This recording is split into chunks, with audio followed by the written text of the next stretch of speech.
Hello everyone, welcome to Advait education and Unacademy बेटा। This is your teacher Anoop Tiwari. I hope आप सभी लोग बहुत अच्छे से होंगे और बहुत अच्छे से अपने फ्यूचर के लिए, अपने करियर के लिए, एग्जाम्स के लिए, अपकमिंग जो भी एग्जाम्स है उसके लिए बहुत अच्छे से प्रिपरेशन कर रहे होंगे। तो फ्रेंड्स, जैसा कि हल्ला हो चुका है, हर जगह ये बात पता चल चुकी है और ये बहुत ही अच्छा न्यूज भी है हम सबके लिए कि एयरपोर्ट अथॉरिटी ऑफ इंडिया में जो एयर ट्रैफिक कंट्रोलर की जो वैकेंसीज है ये फिर से निकाल दी गई है।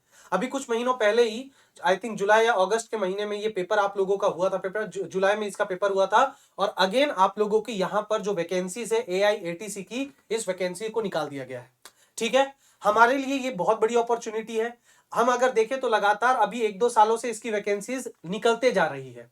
जिस तरह से गवर्नमेंट ने ये वादा किया था कि अगले आने वाले 1 से 1.5 सालों में वो 10 लाख वैकेंसीज निकालेंगी, है ना, जिसमें आपके रेलवेज भी होते हैं, आपके आर्मी के भी पोस्ट होते हैं, UPSC भी होते हैं, तो उसी तरह से एयरपोर्ट अथॉरिटी ऑफ इंडिया भी जो आपके गवर्नमेंट डोमेन के अंडर आता है बेटा। और यहां पर उसी प्रॉमिस को फुलफिल करते हुए गवर्नमेंट ऑफ इंडिया ने यहां पर ATC की 356 वैकेंसीज को निकाला है बेटा, जो आपके काम की है। ठीक है, इसको मैं यहां पर थोड़ा सा बता देता हूं। जो ATC की वैकेंसीज है ये 356 वैकेंसीज आपको निकाली गई है। इसके अलावा 2-3 और वैकेंसीज है, लेकिन वो आप लोगों के ज्यादा काम की नहीं है। यहां पर मैं आप लोगों को बता देता हूं कि जितने भी बच्चे ग्रेजुएट हैं, ठीक है, जो इंजीनियरिंग ग्रेजुएट्स हैं, हम बेसिकली इंजीनियरिंग ग्रेजुएट्स को ही टारगेट करते हैं बेटा। तो यहां पर जितने भी इंजीनियरिंग ग्रेजुएट्स के जो स्टूडेंट है वही इस फॉर्म को भर सकते हैं। अगर आप लोग सिर्फ डिप्लोमा किए हैं तो आप इस फॉर्म को नहीं भर सकते। हाँ, अगर कोई स्टूडेंट डिप्लोमा करके इंजीनियरिंग किया है तो इस फॉर्म को वो भर सकता है। अगर आप जनरल कैटेगरी के हैं तो 27 ईयर्स की एज तक स्टूडेंट्स इसको फिल कर सकते हैं। ओबीसी और SC ST के लिए 3 ईयर्स एंड 5 ईयर्स का एज कंपल्शन, यहां पर जो एज रिलैक्सेशन है ये दे दिया जाता है। नाउ यहां पर मैं क्यों आया हूं? मैं यहां पर आया हूं एक बहुत ही इंपॉर्टेंट बात शेयर करने के लिए कि बेटा जो इसका एग्जाम होता है ना, देखिए 1 महीना आप लोगों को दिया गया है फॉर्म फिल करने के लिए, और इसका जो एग्जाम होता है ना बहुत ही जल्दी कंडक्ट कर लिया जाता है। ये आप लोगों को पता होगा, जो पहले भी बच्चे यहां पर जो दिए होंगे उन लोगों को ये बात पता होगी कि यहां पर जो एग्जाम होता है वो बहुत जल्दी कंडक्ट कर लिया जाता है। नोटिफिकेशन जो आपका फॉर्म फिलिंग डेट होता है ना, उसके अगले 10-15 दिन के अंदर एग्जाम कंडक्ट हो जाता है। तो अगर मैं उस चीज को सही मान के चलूं तो हम ये सोच सकते हैं कि फरवरी में इसका पेपर हो जाएगा। अगर हम लोग यही सोच के चले तो फरवरी में इसका पेपर हो जाएगा। फरवरी फर्स्ट वीक या सेकेंड वीक तक मैक्सिमम इसका पेपर हो ही जाएगा बेटा।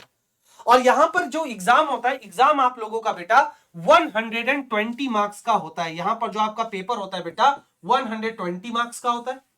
और 120 मार्क्स में यहां पर एक पेपर, यहां पर पार्ट 1 होता है और पार्ट 2, यहां पर 2 पार्ट में पार्ट A पार्ट B करके यहां पर होता है बेटा। पार्ट A पार्ट B करके पेपर होता है। दोनों 60 मार्क्स का होता है। दोनों 60 मार्क्स का होता है, जिसमें ये 60 मार्क्स जो पार्ट B होता है उसमें आप लोगों का फिजिक्स एंड मैथमेटिक्स होता है बेटा, up to class 12th, and engineering mathematics का भी कुछ पोर्शन होता है।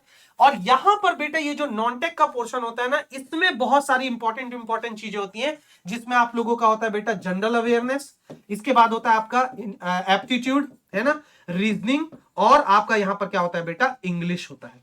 ठीक है, तो यहां पर आप लोगों को यह चीज ध्यान देना है कि इंग्लिश का जो सेक्शन होता है वो 20 मार्क्स का होता है, रीजनिंग का जो सेक्शन होता है 15 मार्क्स का होता है, एप्टीट्यूड का जो सेशन होता है 15 मार्क्स का होता है, और जनरल अवेयरनेस का जो सेशन होता है वो 10 मार्क्स का होता है। अगर आप इसको टोटल ऐड करेंगे तो यहां पर 60 मार्क्स का आपका जो ये नॉन टेक्निकल का पोर्शन है ये आपको पूछा जाएगा। इस बार जो बच्चे सेलेक्ट हुए, जितने बच्चों से हमने बात किया जो हमसे पढ़े और वो सेलेक्ट हुए बेटा, उन लोगों का जो परसेंटाइल था, परसेंटाइल याद रखिएगा, there is a difference, percentile और मार्क्स स्कोर करने में फर्क होता है। तो 98-99 परसेंटाइल बच्चों को लाना पड़ता है। तो आउट ऑफ 120, अगर मैं जनरल की बात कर रहा हूं, अनरिजर्व्ड लोगों की बात कर रहा हूं, तो यहां पर आप लोगों को 90 to 100 मार्क्स स्कोर करना पड़ेगा बेटा। तो यहां पर अगर आप सेलेक्ट होना चाहते हैं, ये once in a lifetime opportunity है, ऐसा नहीं है कि ये बार बार होगा आप लोगों का। तो अगर फिर से ये वैकेंसी आप लोगों की निकली है तो इट इज वेरी नाइस। यहां पर 120 में ऑलमोस्ट आपको 100 मार्क्स, 90 to 100 मार्क्स आपको स्कोर करना ही पड़ेगा, तब आपका सिलेक्शन फिक्स हो जाता है। उसके बाद आप लोगों का डॉक्यूमेंट वेरिफिकेशन ये सब चलता है, दैट इज गुड। तो यहां पर आप लोगों के लिए बहुत इंपॉर्टेंट है कि आप लोग इतना अच्छा मार्क्स स्कोर करें, और ये तभी होगा जब आप लोग फिजिक्स, मैथमेटिक्स और जो नॉन टेक्निकल पार्ट है उसमें बहुत अच्छे से स्कोर करें।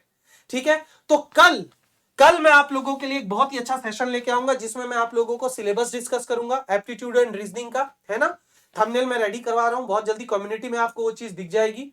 एप्टीट्यूड और रीजनिंग का जो सिलेबस है इसको हम लोग यहां पर करेंगे बेटा। 14 दिसंबर को हमारे बैच की लॉन्च होंगी बेटा। 14 दिसंबर हमारे बैच का लॉन्च होगा बेटा, और यहां पर हम लोग सब कुछ आपको बताएंगे कि कौन से टीचर्स कौन सा सब्जेक्ट ले रहे हैं, और बहुत ही मिनिमम रेट में, बहुत ही मिनिमम प्राइस में हम आपको यहां पर क्या करेंगे बेटा, कोर्स देंगे। और यहां पर आप लोगों के लिए बहुत ही बड़ी अपॉर्चुनिटी है इसको अवेल करने के लिए। तो बहुत जल्दी आप लोगों से मुलाकात होगी इसके एक न्यू अपडेट के साथ। यहां पर ध्यान रखेंगे 14 दिसंबर से आप लोगों का जो बैच है वो लॉन्च हो जाएगा बेटा, तो इसलिए बिल्कुल कमर कस लीजिए, क्योंकि ऐसी अपॉर्चुनिटी बार बार आपको नहीं मिलेगी।